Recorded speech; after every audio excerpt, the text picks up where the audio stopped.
A las 8:07 de la mañana del 3 de agosto de 2026, un operador ucraniano enciende la pantalla de un dron de reconocimiento Leleka-100 que lleva 40 minutos trazando círculos sobre la costa ocupada del mar de Azov, cerca de Primorsk. Lo que debía ser una patrulla más, contar camiones, anotar coordenadas y aburrirse un rato, está a punto de dejar de serlo.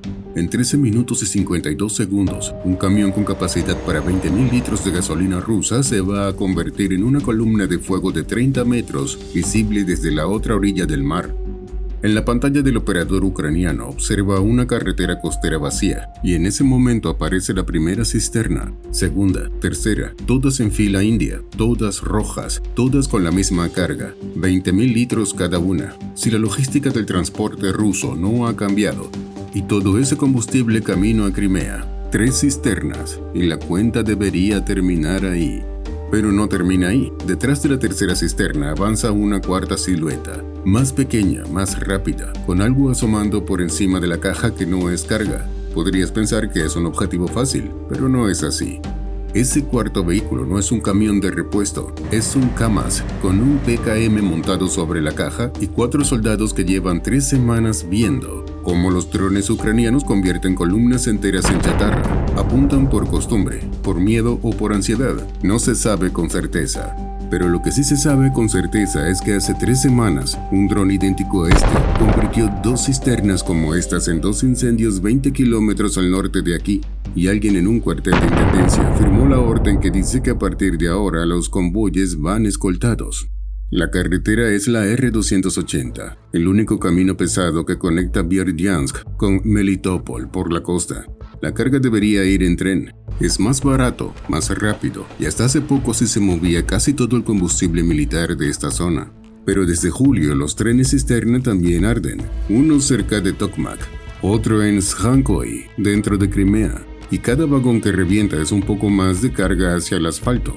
Este convoy va en camión porque la vía férrea ya no es una opción segura, y no viaja desprotegido porque en el Estado Mayor ruso ya nadie confía en que un camino hacia Crimea sea solo un camino. El operador todavía no lo sabe, pero esta carretera es, desde hace 3 semanas, uno de los tramos de costa donde más ataques ucranianos de este tipo terminan interceptados. 31. Solo en ese lapso se han topado con algo que los detuvo antes de llegar al objetivo. El soldado sentado sobre el PKM tampoco sabe que hoy le toca hacer el intento número 32.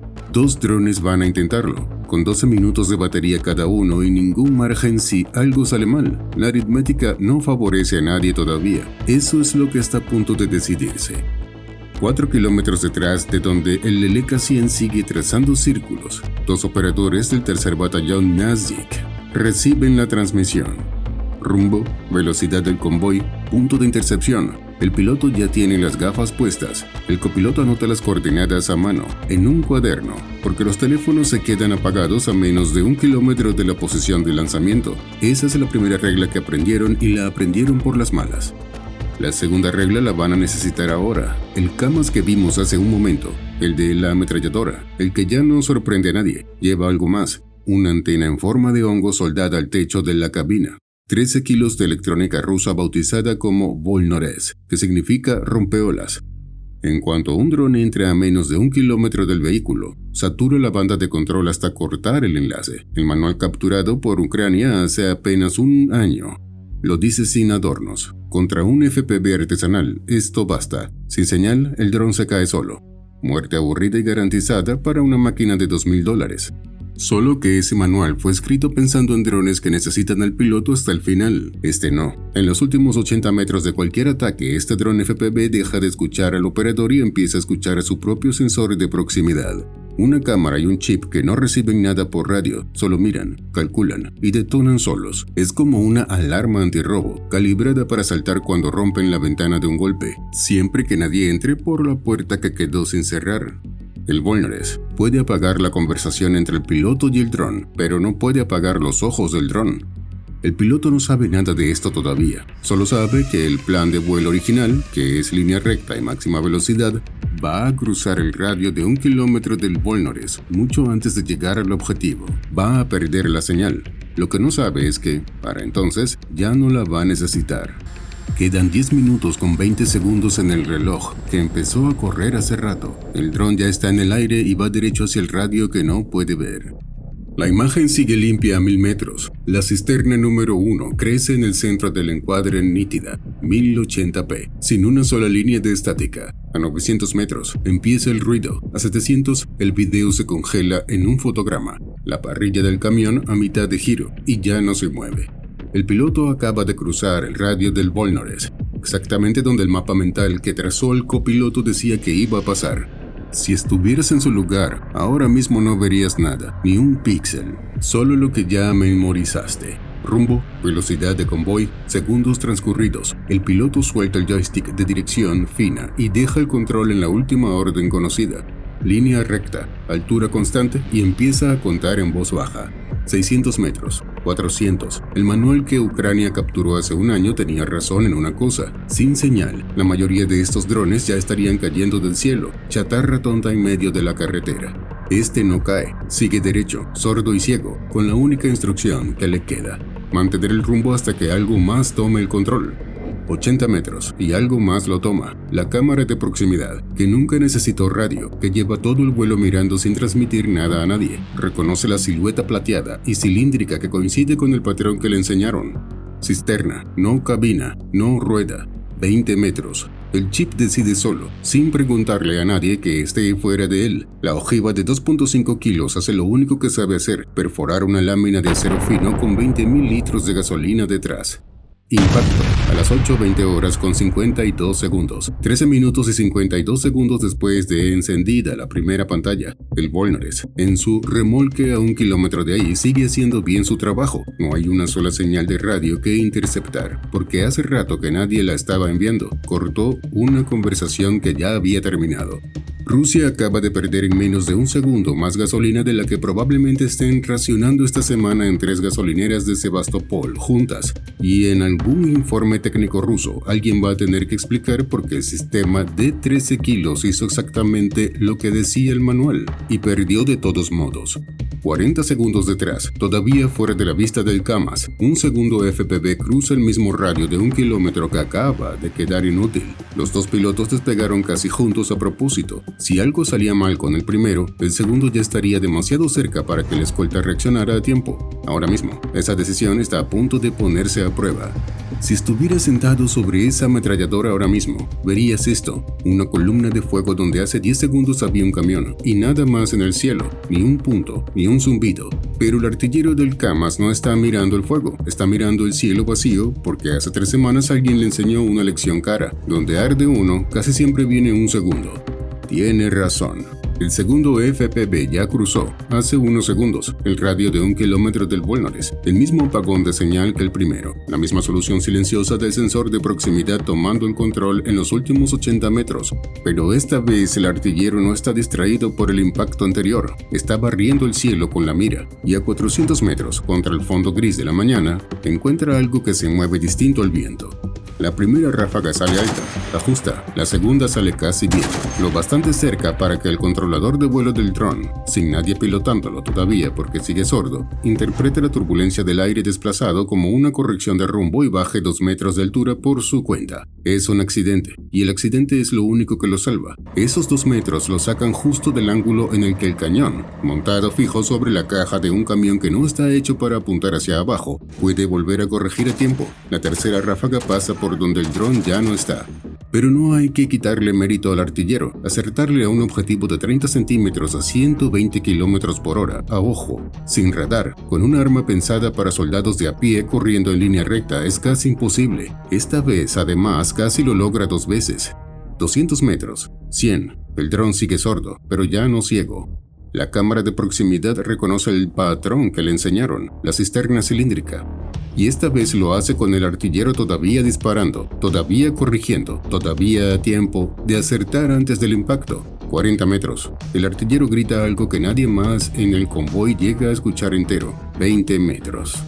No llega a tiempo.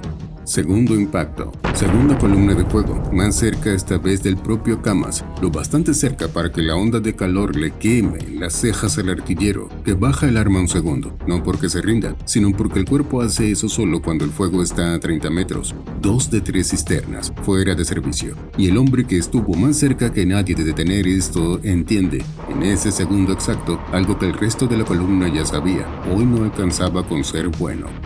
Pero a 4 kilómetros de ahí, los operadores de los drones FPV observan las columnas de humo de cada impacto. El copiloto empieza a plegar el trípode del repetidor de señal. El procedimiento, no pánico. Ningún equipo se queda en la misma posición más de lo necesario después de un lanzamiento. 15 minutos es el límite que se pusieron ellos mismos y ya llevan 6. El piloto todavía tiene las gafas puestas cuando el copiloto, sin levantar la vista del monitor portátil, dice una sola palabra: Orlan. A 8 kilómetros, subiendo despacio desde el oeste, un punto que no estaba ahí hace 10 minutos, un Orlan 10, el dron de reconocimiento que Rusia usa en todo este frente para buscar exactamente lo que ellos son ahora mismo: 2 personas y una antena en medio de la nada. No vuela en línea recta hacia ellos, vuela en un patrón de barrido amplio, el mismo que usaría alguien buscando algo sin saber todavía dónde está. No los ha visto, todavía no sabe que existen, pero está buscando en la dirección general de donde salieron los 2 FPV, y esa dirección general, en un mapa lo bastante pequeño, no deja demasiados lugares donde esconder una antena de 1,5 metros. No hace falta que el Orlan encuentre nada él mismo, solo necesita reducir el mapa lo suficiente para que alguien con un arma de verdad no tenga que buscar mucho.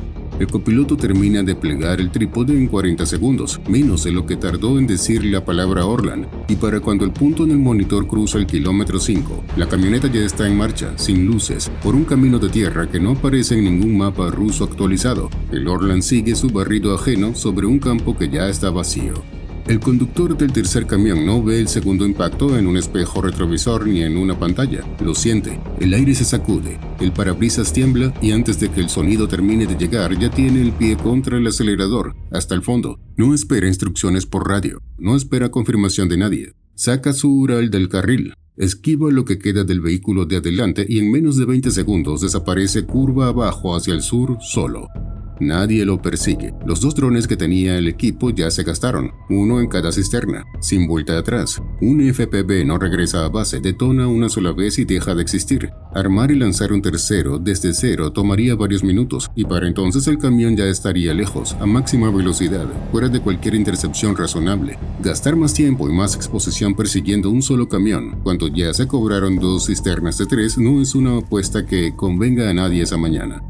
En algún cuartel de intendencia en Crimea, esta tarde, alguien va a firmar un formulario explicando por qué llegó un tercio de lo que pidió, y entre los operadores del escuadrón de drones ucranianos ya hay un apodo. Medio en broma, medio en serio. Para el camión que sí llega, le dicen el superviviente designado, el que nunca hizo nada especial para merecerlo, solo iba último en la fila.